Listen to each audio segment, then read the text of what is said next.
raw po ang kontrobersyal na si Janet Lim Napoles. Alamin po natin ang mga detalye ng balitang yan at mas marami pang ibang balita sa ating balita segment. Pinoy na Pinoy, Weekend Balita. Ronnie Laigo joins us from their Glendale newsroom sa Balita Media Inc. Magandang hapon sa iyo, Ronnie Laigo, Editor-in-Chief of Weekend Balita.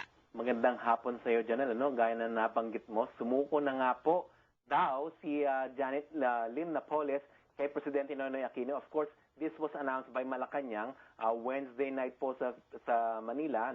Sumuko na daw po because she fears for her life. This was hours before the administration gave out or came out with an announcement na nagbigay ng pabuya sa kanyang pagkakaaresto. 10 million pesos daw.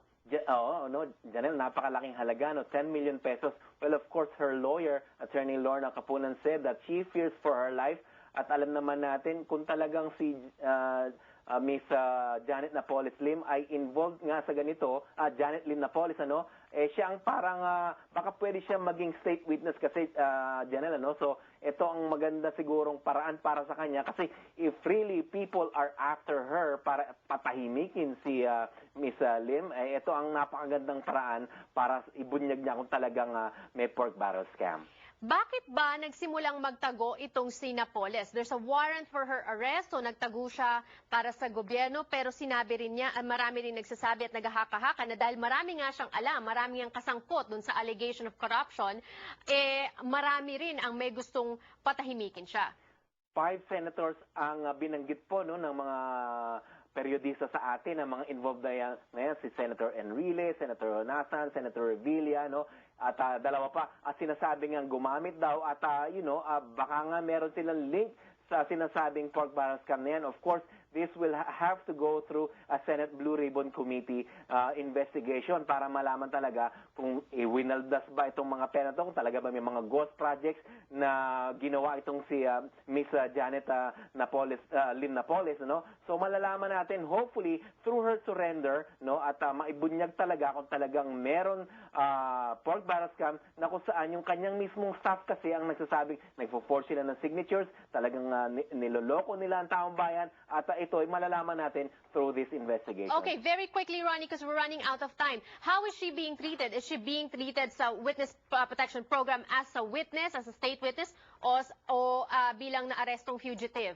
Well, of course, kung talagang kasama siya sa krimen na yan, kailangan din siyang mapatawan ng kung ano man ang hustisya ang para sa kanya. However, if she turns into state witness, which is, maganda para sa kanya, mababawasan siguro ang magiging kaparusahan para kay Miss Janet Lim Napoles. Okay, and you mentioned earlier, Senator Bong Revilla, Senator Gringo Honasan, dalawa sa sangkot sa 5 senators na lumalabas yung mga pangalan nila kasangkot dito sa scam na ito. And they are said to be skipping the Senate probe on pork. Of course, out of delicadeza para naman magkaroon ng talagang freehand itong investigation, itong Senate Blue Ribbon Committee. At sinasabi nga rin ni Senator Chis Escudero, na head ng Finance Committee dyan sa Senate, talagang mas maganda itong paraan at para malaman talaga kung naiwaldas itong mga pera at kung talagang saan nagpunta itong tinatawag na mga 1 trillion peso daw ang yung involved sa pork barrel scam na yan. Palaki ng palaki, Ronnie, and we always say that here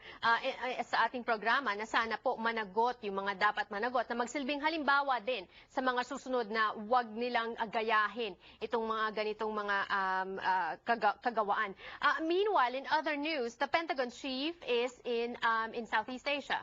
Exactly, si Defense Secretary Chuck Hagel is scheduled to arrive on Thursday sa Philippines na kung saan para patibayin ang relationship ng Philippines and the United States and also within the Southeast Asian region na kasi nga ang problema rin yung bullying na tinatawag ng China at gusto magpalakas nga ng China dyan sa region na yan apart from announcing of course and declaring that all of the islands within South China Sea belong to China. So magkakaroon nito ng summit para talagang mabanggit ni Defense Secretary Hagel na sumusuporta kami sa inyo at sinusuporta namin ng bansang Pilipinas na tinatawag niya, of course, noon pa na sinasabi natin, little brother niya yan dyan sa Pacific. All right, Ronnie. Ronnie, maraming salamat sa paghatid mo ng mga balita sa amin dito sa Kababayan Today. Maraming salamat po at sana po malinawan natin ang mga nangyayari po sa ating kabayanan. Kung mas gusto nyo pa po, mas marami pang balita at mas marami pang mga detalye, don't forget to pick up your free copy of Weekend Balita, also US Asian Post, ang kanilang broadsheet edition, and also on the web, www.balita.com. Real Estate Update when we return. Don't go away.